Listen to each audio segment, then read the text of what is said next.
Alright, I am back with another video, and welcome to what I'm calling Apocalypse Week. A week where you'll be getting 4 videos, each based on the 4 Horsemen of the Apocalypse, with the idea that once all the videos are out, you will have a full party build for the 4 Horsemen. I decided to make each video separate because obviously each of the 4 Horsemen have quite a lot going on. These builds took a lot of research to kind of do, and it was a collaborative effort between myself and the community over on a live stream, similar to the deity builds. So again, if you want to be part of like special things like this, feel free to check out the live streams when you can. However, I wanted to get into the first of the 4 horsemen today, and that is the White Rider Conquest / Pestilence. So originally, and this is where again you really have to do your research, and I will say that all of these builds are based on what I chose for the actual build itself, the theming and my kind of justifications for things. They're all based on my own interpretations of what I read plus the input from the community. So if there is some slight kind of inaccuracies as far as the lore is concerned, I do apologize, but there is a lot of different stories all coming together about the Horsemen. It kind of does muddy the water of what is exactly accurate about kind of the lore and mythology behind them, so I apologize if I do get some things wrong here or there. Otherwise, let's get into the build. So as I said, this is basically, at the start, the White Rider was all about conquest, internal strife and civil war, basically spreading kind of, disdain and distrust amongst nations, which obviously causes internal conflict, which then, allows the other of the 4 horsemen to kind of come in and do their thing as well.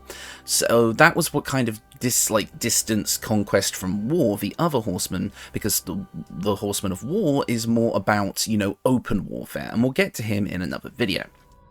However, for this one, I wanted to focus more on that kind of when I think about starting conflicts internally and civil war and that, I almost thought of kind of making the rogue of the party almost, kind of that sneaky type who is going to be the one who instigates that sort of thing. Because again, I wanted to bring the actual essence of D&D and Baldur's Gate 3 into these builds, not just trying to replicate the 4 horsemen exactly one-on-one. I mean, obviously I'm playing a Dragonborn here, and as such, I kind of wanted to make it so we kind of have a proper party composition for D&D as well. So I thought, let's make the Paladin, the Horseman of Conquest, our kind of infiltrator in a way. But in addition to that, obviously, Conquest is kind of got shifted into Pestilence, kind of around the 20th century, which came obviously with the idea of disease and, poisons and such like that. So I decided to, instead of trying to just cover one or the other, to try and get both in a single build. And again, thanks to the efforts of the community as well, we were able to pull off something that I think works quite well. You'll be seeing in the combat footage, obviously, what we kind of went for here, because again, the White Rider, each of the riders kind of have their specific weapon or thing that they carry that is emblematic of them, and the White Rider carries a bow, so this is going to be kind of like an archer build as well. So I think you'll understand why I've made the choices that I have, but anyways, without further ado, let's get into the build. We're going to be kicking things off as a ranger. I mean, the first thing you think of when you think of a bow in D&D is a ranger. Ranger is going to give us access to a bunch of stuff, such as simple and martial weapons, up to medium armor and shields, as well as a bunch of skill proficiencies. Ranger is also going to give us a bunch of stuff that we're going to want for this as well later. We get to pick our favourite enemy at level 1, and I've decided to go with Bounty Hunter since I will be picking up Ensnaring Strike, and this does give us investigation proficiency, so we might as well. And for Natural Explorer, of course, I've gone for Wasteland Wanderer Poison, which is going to give us resistance to poison damage. It only makes sense for, for Pestilence to be resistant to poison. The reason I'm playing as a White Dragonborn, as I thought, since all of the kind of 4 horsemen are color-coded, I thought it would be fun and thematic to kind of make them all look kind of like they are part of a singular group by making them all Dragonborn of the colors of the riders. So we have a White Dragonborn today, which of course is going to also give us cold resistance, so that's 2 resistances right at level 1, which is nice. As for the ability scores, our strength is at 8, but that will be getting a bump later. We have dexterity at 16, as it is going to be our main attacking score of our weapons. Constitution's at 14, a decent enough amount. We have intelligence at 12, because we'll have other charisma-based members of the party later. And also we're going to go with wisdom, as it is going to be our main spell casting stat. We're playing a ranger, it makes sense. So overall, this is a pretty standard ranger spread. As for our skill proficiencies, I did go with the criminal background to give us stealth and deception. Again, if we're kind of sneaking into places and, firing off a shot that starts a civil war, for example, maybe assassinating a significant leader, you know, kind of like how World War I started, for example, then yeah, you know, deception and stealth both make sense. I've also gone with perception, insight, and nature. Again, I've only gone for nature because we are still going to be kind of nature themed with this build, being a ranger, so I thought it might be nice to pick up, and I didn't really think we needed survival or animal handling. Next up at Ranger level 2, we're going to get to pick our fighting style as well as our first round of spells. As for our spells, I am going to be picking the standard Ranger options here of going with Ensnaring Strike and Hail of Thorns, as they are both going to be extremely useful to our playstyle. Because again, we're going to be playing kind of like a sneaky infiltrator type with a ranged attack. That means we're going to want to be kind of staying at the back away from enemies. So if enemies are coming towards us, we're going to want to be able to either take care of them quickly using massive burst damage from Hail of Thorns, or be able to restrict their movement so that we can get away and the rest of our party members can get to them with Ensnaring Strike. We're also going to be able to pick up a fighting style, like I said, and of course we're going to be going with archery to give us a +2 bonus to our ranged weapon attacks. Next up, at Ranger level 3, we are going to get to choose our subclass, and I think it makes sense for everything that I've been discussing so far to go with Gloom Stalker. Gloom Stalker is going to give us access to various things that I think fit this build quite nicely. We get to hide as a bonus action, as well as being able to make ourselves invisible if we are obscured. We also gain Dread Ambusher, giving us an extra attack at the start of combat, a +3 bonus to our initiative rolls, as well as increasing our movement speed for that first turn as well, allowing us to get into position really quickly. And again, that first initial shot is going to be the one that assassinates the world leader, or the leader of the nation, and then causes the internal strife and civil war that we keep talking about. And then, of course, being able to get off 3 attacks quickly in a turn is going to be great for our playstyle as well. So I quite like Dread Ambusher here. We're also going to get access to Disguise Self. Once we start the conflict, we're going to need to escape and move on to the next place, so Disguise Self is going to allow us to do just that. We are going to get access to another spell here, and of course I'll be grabbing Hunter's Mark. Next up, at Ranger level 4, we are going to gain access to our first feat, and since we are focusing mostly on our weapon attacks for the moment, let's grab an ability score improvement to our Dexterity. And at Ranger level 5, we're going to get Extra Attack, our first access to level 2 spell slots, as well as Misty Step as a spell that we can now cast, which is going to be huge for positioning and being able to get ourselves out of danger. Absolutely essential on ranged builds, in my opinion. We also gain access to level 2 spells, like I said, and you can really choose whatever you like at this point, it really doesn't matter. But since we're so focused on stealth and infiltration, we might as well grab Pass Without Trace to make it so our whole party at least has a chance to be stealthy as well. War may not exactly agree with being stealthy, but hey, sometimes you gotta do what you gotta do, and he just has to suck it up. Now, we could go to Ranger level 6 here, but I don't want to. I want to go into our next main class and our only multi-class for this build. I would say with the 5 levels of Gloom Stalker Druid, we've kind of got everything that I want for Conquest, so let's start working on Pestilence with Druid. Druid is great because it's also going to work off of our Wisdom, and it's going to give us a ton of utility spells and options that are going to be great for this build. As for our cantrips, obviously we're going to be picking Poison Spray to kick off our Pestilence disease spreading thing, allowing us to, with a saving throw, deal 2d12 poison damage. Also, we can pick up Thorn Whip as well, but honestly I would say that's maybe not the greatest idea for a ranged build, so I'm going to grab Guidance for now, just for a bit of a bonus to ability checks, because that, again, that helps out the whole party. We're also going to get access to 4 prepared spells. I'm going to grab Entangle, Longstrider, Enhance Sleep, and Speak with Animals, because Entangle kind of fits with the kind of ensnaring thing that we're already doing, as well as these are just great utility spells to have. Next up at Druid level 2, we get to choose our subclass, and you all saw this coming. We're going with Circle of the Spores. Circle of the Spores is going to give us another way of spreading Pestilence through necrotic damage. We're going to get access to Symbiotic Entity, which is going to make us a bit more tanky and add extra necrotic damage to every ranged attack we make, as well as Halo of Spores is going to allow us to attack as a reaction. Unfortunately, with the way this build is supposed to work, and Halo of Spores being basically a close range attack, we're not really going to get to use this very often, but if we do find ourselves in a close range situation and we just want to do as much burst damage as we can, Halo of Spores can help with that. We also gain access to necrotic range damage as well through Boned Chill, which also makes it so that undead targets will have disadvantage on attack rolls. Because we were talking about in the live stream about whether or not we wanted to use like reanimated corpses and undead with the 4 horsemen, and we ultimately decided to go with no, because the whole point is that with the apocalypse that everyone is supposed to die, not just come back. So even though we're playing as a Spores Druid that can obviously resurrect the dead later on, we decided to kind of avoid actually doing it. Again, if you want kind of the full justification, go and check out the live stream where we built all of these guys, but we're mainly going to be staying away from reanimating corpses at the moment. But I definitely, so in that same vein, I think that the 4 horsemen in this case would absolutely abhor undeath, so being able to give disadvantage to undead does make sense. Also, we do get to pick another spell at this level. Honestly, choose whatever you want. I picked up Fog Cloud because of Fog of War, I guess, even though we're Conquest. But, you know, I don't know if War is going to be able to cast Fog Cloud. I don't think so, so we'll pick it up here. Next up, at Druid level 3, we get another couple of spells, including some extra ones thanks to our subclass. We gain Blindness, which is amazing, allowing us to blind a creature, doesn't cost concentration, and attack rolls against it have advantage and the foe attacks with disadvantage. Pretty good spell. I would also say that Detect Thoughts is also great. If you're going to start a civil war, you better know what the people who are going to be doing that war are thinking in order to be able to instigate it in the best possible way. We also gain access to level 2 spells at this point, and I think I would replace Ice Knife here with Hold Person just because it's a generally great catch-all spell that's going to work really nicely for us and the whole party. At Druid level 4, we get to choose our feat, and here you have a choice. I, in my testing, bumped up Wisdom to 18 here and called it the day because I did actually want to use the Druid spellcasting side of things, and I did want someone with decent Wisdom on this team for those saving throws.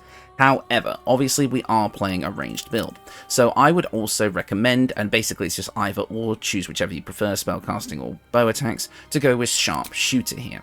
Now the problem is obviously if we go with Sharpshooter, our Wisdom is going to be a bit low, meaning that our spellcasting for both Ranger and Druid is not going to be the greatest. If you're only taking utility spells and spells that don't require attack rolls or saving throws, then you should be fine. However, since we are going to be getting things like Blight later on, which is a spell that's quite powerful that I would like to use with this build, I went for the 18 Wisdom. However, you could also go for the Helmet of Arcane Acuity on this build, get off a few bow attacks, and then raise your spell save DC that way, but I believe we used the Helmet of Arcane Acuity on another one of the 4 Horsemen builds, so if you're playing under the same restrictions that I have, you won't be able to do that here. So you'll have to choose, do you want more bow damage and less overall utility, or do you want to be able to do blaster damage with your spells and kind of have a bit more utility with higher Wisdom? Entirely up to you, you'll have to kind of figure that out. There's definitely some equipment that can kind of make that start work for you. So Sharpshooter, I absolutely do recommend. It would give you more damage, but in my testing, the fact that we're stacking so much extra damage types on top of everything, I found that Sharpshooter wasn't actually necessary most of the time. But if you feel like you want to go with that, go for it. Otherwise, I'm going to go with what I used for my testing, which again worked just fine. As for our cantrips, we do get to pick another one at this level. Pick whatever you like, really doesn't matter. Resistance can be useful sometimes. We also do get another spell at this level, and again, it's a pick your favorites type deal. I went with Spike Growth because it's great battlefield control, and it actually did help me out in the combat footage, as you will see. At Druid level 5, we're going to gain access to some more spells. We do get Animate Dead here, but of course I'm kind of avoiding using it. However, Gaseous Form is a very nice spell, allowing us to fly all over the place, gain resistance to all damage. Basically, it's going to be our get out of jail free card when we're starting to get low on health. We're also going to get access to level 3 spells at this point, and again, it's a pick your favorite situation. I quite like Plant Growth here because it's another great battlefield control spell that isn't going to take our concentration, giving our enemies difficult terrain to move across that makes it harder for them to catch up with us, while we get to play Keep Away as a ranged attacker. And then you can kind of choose whatever else you like as your other spell. Anything from any of the categories will do, but really it doesn't matter what you pick here. Enhanceability is just a great overall spell that helps the whole party as well, so I would go with that. At Druid level 6, we're going to gain access to Fungal Infestation. Again, another way of raising a corpse, and I mean, you can use all of the animating corpse stuff if you want to. It would just make the build stronger, but I'm electively choosing not to. We do also get Wild Shape with this build, and there was something somewhere about one of the, I believe it was actually Conquest and Pestilence that could transform into animals or something. I can't remember exactly, I might be wrong about that. Again, we kind of did that live stream a little while ago, so if you feel like you want to use the Wild Shapes with this build, you absolutely can, but we're definitely focusing more on the Spore side of things. But of course, we do gain access to Owlbear, which is just great. We also do gain level 4 spell slots at this point, although we don't have level 4 spells yet, so just kind of choose whatever you like here. Let's go with Goodberry. Who doesn't love a snack? And finally, at Druid level 7, we're going to gain access to level 4 spells, including Blight and Confusion, two perfect spells for both sides of this build. Blight is great for the Pestilence side, where we get to do a massive amount of necrotic damage, as well as Confusion, which is going to allow us to force people to attack each other. Again, that's great for the Conquest side of things, where we're starting off conflicts. Also, we get to choose some more level 4 spells here, and it's entirely up to you what you want to pick. I like Freedom of Movement, and in my testing I also used Stone Skin to make us a bit more resistant to damage. For solo testing, this was quite good, but again, this build is meant to work as part of a team, and I'll get more into when the actual combat footage is playing towards the end about how to use this build properly, because in solo testing, it did perform a little bit less than I would like. It was slightly less powerful than I would have originally thought, but again, it's meant to work as part of a team, and as part of a team, it works a lot better, but you're not going to get to see the full team yet, trust me. And that is the build. What you're getting is a pretty powerful ranged attacking build. You have multiple damage types, poison and necrotic, as well as general piercing damage. You have ways of doing a bit larger amounts of piercing damage with things like Hail of Thorns. You have a ton of battlefield control and utility to be able to help out your whole team, such as Spike Growth, Plant Growth, Ensnaring Strike, and all of that. You're going to be quite tanky thanks to Symbiotic Entity with our decent health pool here, and overall you just are going to have a lot of overall utility and ways to support the party. And again, you are an infiltrator. You're going to be able to hide and sneak into places. You get with our high dexterity and stealth proficiency, as well as things like Pass Without Trace and the like, and being able to hide as a bonus action, meaning that also, in thanks to Dread Ambusher, you're always going to be able to get off those big attacks to start off the round. Again, you're a DPS, you're a utility, you're a support, you've got everything here with this build. It's great. It works great as part of a team, and it does perform decently solo, but again, it's meant to work with the other 4 Horsemen. That's the whole point. Let's look at the equipment now to see where this build really starts to come into its own, though. Like I said, there is the Sharpshooter route, in which case you may want to change some stuff up here, maybe getting the risky ring and, like I said, the Helmet of Arcane Acuity to run Sharpshooter with this build, but otherwise this is what I'm going for here. First up, let's look at our weapons. As with any primarily ranged build, I like to include a bit of a buff with the melee weapons, because again, we're never really going to use them, which means we're never really going to see them, so we just get to kind of have some melee stuff here. So of course I've gone with the Club of Hill Giant Strength to set our strength to 19, so that we're good at athletics and that we're able to jump around and get to a position that way as well as the Shield of Devotion, giving us an extra level 1 spell slot, but any shield will work. This also does give us aid, which can give us and the whole party just that little bit more of HP, which I find is quite nice, but it's entirely up to you.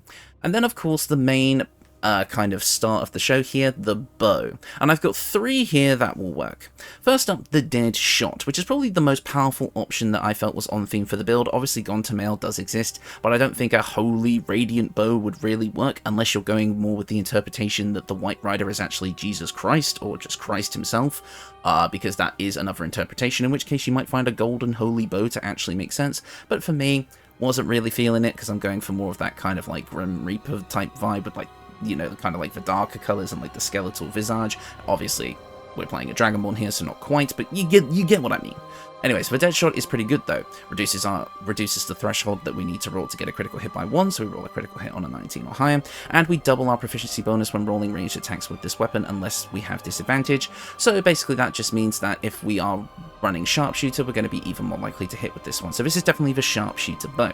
If you want what I think would be the most on-theme bow for the build though, you can use the Blightbringer. The Blightbringer, obviously the name aside, is a really good weapon for this build. It does get an extra 1d4 bonus to attack and damage rolls against gnomes or dwarves for some reason. My chat has started to call this the racism bow, which, I mean, I guess so, but I don't know why that's a thing. Perhaps somebody can explain that one to me in the comments. I mean, I know there's a little thing at the bottom there, but maybe there's a bit more history to it. But the main thing that we would get from this bow is whenever we roll a critical hit, it also slows the target. So overall, I do feel like, again, that's kind of like spreading some sort of disease that kind of causes their bodies to like slow down and like kind of decay, I guess. Not really, but I do think that with the name and that kind of ability, it is kind of the most on theme for the build, but I do think the power option here is the Dead Shot. We also have access for the early game, the Titan String Bow. Thanks to the Club of Hill Giant Strength, we will be able to add a pretty significant modifier to all of our damage rolls with the Titan String Bow, because it uses both our dexterity and strength for the extra damage. So that's a really solid early game option, and would probably actually work for the whole game, but I would definitely see you switching to the Dead Shot in the late game anyway. It's entirely up to you, pick and choose what you like. First up, the Helm, which I believe was suggested by my buddy Kirk.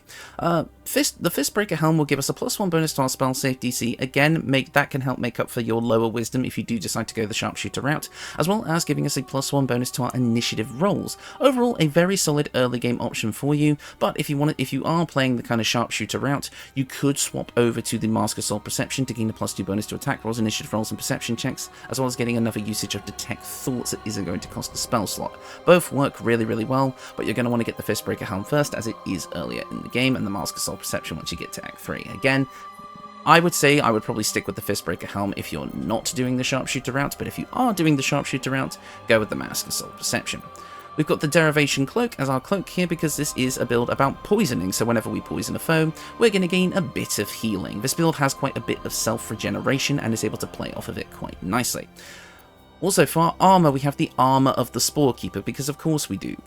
I know it's kind of the cliche pick at this point for Spores Druid, but it is just the most on-theme option. The Armour of the Spore Keeper is going to allow us to gain a +1 bonus to spell save DC while dealing necrotic damage, so again, that can help patch up if you're going the Sharpshooter route, and they deal an additional 1 necrotic damage. While imbued with Symbiotic Entity, you can also spread Bibberbang, Tear Musk, and Haste Spores, all of which work perfectly for this build. Bibberbang Spores allow us to create Noxious Fumes and deal poison damage, again, working with our build, and Noxious Fumes is quite an interesting condition because it's going to make it so that they take a little bit of extra poison damage per turn, and creatures must succeed a con save or take even more poison damage, which I think is pretty good, so it's just spreading more disease. Tear Musk Spores kind of do poison damage as well, but they can also be fuddle creatures, meaning that they cannot control their actions and wander around aimlessly, which I think works for this build as well. And finally, Haste Spores, which just give haste. So overall, very powerful piece of armor. Unfortunately, it is only available in Act 3, but for an early game armor, I always recommend for medium armor the 1T scale mail, allowing us to add our full dexterity modifier to our armor class, as well as it doesn't impose disadvantage on stealth checks, allowing us to still be sneaky, and it gives us that +1 bonus to initiative rolls, so at this point we're just guaranteed to go first. But I would definitely swap to the Armor of the Spore Keeper later on. Next up for our gloves, the Poisonous Gloves, because of course we are. Whenever we deal poison damage, the target needs to succeed a Constitution save or become poisoned. Poisoned means that they suffer disadvantage on attack rolls and ability checks, so it's pretty powerful. That helps out the whole party, as well as soon as that poison condition is applied, we get a bit of healing thanks to the Derivation Cloak. Of course, the Poisonous Gloves aren't going to go off all the time, but when they do, it's going to be great. And finally, the Disintegrating Nightwalkers. Again, use these ones a lot, but they do absolutely make sense for this build, meaning because we're not going to be affected by difficult surfaces, meaning that we can kind of move around freely, which is great for a ranged character, and getting a usage of Misty Step that's not going to take a spell slot once per short rest is also really good. Again, we're going to be Misty Stepping a lot with this build to position ourselves and keep ourselves out of danger, because again, we're a ranged attacker. We want to be away from the enemies, and this is going to help us do that greatly. And again, it's an Act 1 option, which is always awesome.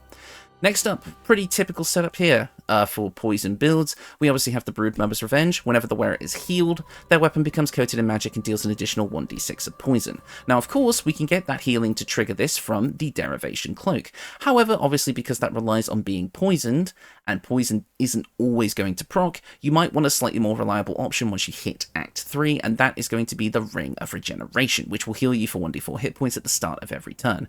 Pretty standard combo here. But we've also got the Poisonous Ring, which is going to allow us to cast Virulent Venom, which allows us to make targets vulnerable to poison damage, meaning they're going to be taking double damage whenever we inflict poison to them, which is great. But of course, if you feel like you're getting enough poison procs from the Poisonous Gloves that you feel like the Ring of Regeneration is not necessary, swap it out for the Whispering Promise. Whenever you heal the creature, that they gain a 1d4 bonus to attack rolls and saving throws. Basically, bless, and this will count towards ourselves if we heal ourselves with self-healing effects like from the ring or the cloak, so we can basically have bless up on ourselves constantly. But yeah, I don't think there's anything else to discuss, although I will say I did colour this whole armour set in Harlequin black and white to get that kind of White Rider look, and I think it looks absolutely badass. I can't wait to show you what I've got cooked up design-wise for the other Horsemen as well. But yeah, that is the build, and overall I'm quite proud of this one.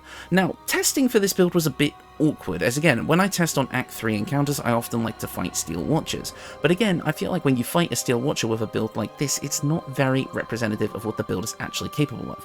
Unfortunately, Steel Watchers are both immune to poison damage, even with Virulent Venom, and resistant to physical damage. The only thing they don't resist from us is necrotic damage, and unfortunately Blight, our biggest source of necrotic damage, cannot be cast on a Steel Watcher. So going up against a Steel Watcher, this build is not going to do well on its own, but again, it's a team build. You're supposed to be taking out the Flaming Fist members that are surrounding the Steel Watcher, while somebody like War is 1v1ing the Steel Watcher, just sitting in their face going, "Fight me! Fight me! Let the war begin!" or something like that. I don't know. I promise I'll come up with something more clever by the time we get to the war video. But honestly, this build is so fun when you actually play it correctly, playing the sneaky roguish type, even though we're not actually a rogue, but it's teleporting around, inflicting battlefield control, doing massive amounts of damage in a single hit, again, if you're playing the Sharpshooter variant or not, and being able to just mess with our opponents as much as we can with things like confusion and like battlefield control options like spike growth. You'll see in the combat footage that I went up against some ballist cultists, and I did struggle a bit because again I was trying to fight them head on. As soon as I switched to proper ranged attack tactics, they ended up having to really struggle to even do anything against me. I'll admit, it took a couple of attempts to kind of get the final kind of combat footage that you're seeing here, but once I kind of got into the correct playstyle, this build really did start to shine. Again, this is meant to work as a team. This whole point of this kind of ranged support utility build is to make it so your team members have an easier time taking down your foes. So again, fighting using this on our own was a bit tricky. Again, the main thing of this build is it's meant to set up for the rest of the Horsemen to come in and do their thing. War is going to be the one who kind of runs in after the initial thing to continue the fight, and Famine is going to be the one that swoops in afterwards to clear up and do his thing. Again, we'll get more into those two a bit later on. So, but yeah, for now, I think the build is pretty damn solid. I would say its biggest weakness, again, if you are kind of in getting up close and personal with your enemies, if for some reason you can't manage to escape their kind of range, I guess if they keep catching up with you, is that Symbiotic Entity might run out pretty quickly in the later acts. Again, Symbiotic Entity is tied to temporary HP that you get from it, which is how you get the extra abilities, which of course in Act 3, enemies do a lot of damage, and the fact that we only have 7 levels in Spores Druid can make it so that if you're not able to play keep away, or you keep taking a lot of high damage ranged attacks from your enemies, then it might be that Symbiotic Entity might be a bit tricky to keep up consistently. But again, playing this right and taking proper advantage of the whole team will make this build shine. So, like I say, I'm just kind of being 100% honest. Solo, this build's not going to do great. In Act 3 at least. In the prior acts, it's absolutely fine. The lower level testing actually did quite well. But in Act 3, you are definitely going to want to be relying on your teammates a bit more. But again, that's the whole point. The 4 Horsemen are a unit that works together in a way, at least the way I have them set up. But anyways, that is going to do it for me for today. Thank you all so much for watching, and I will see you all next time.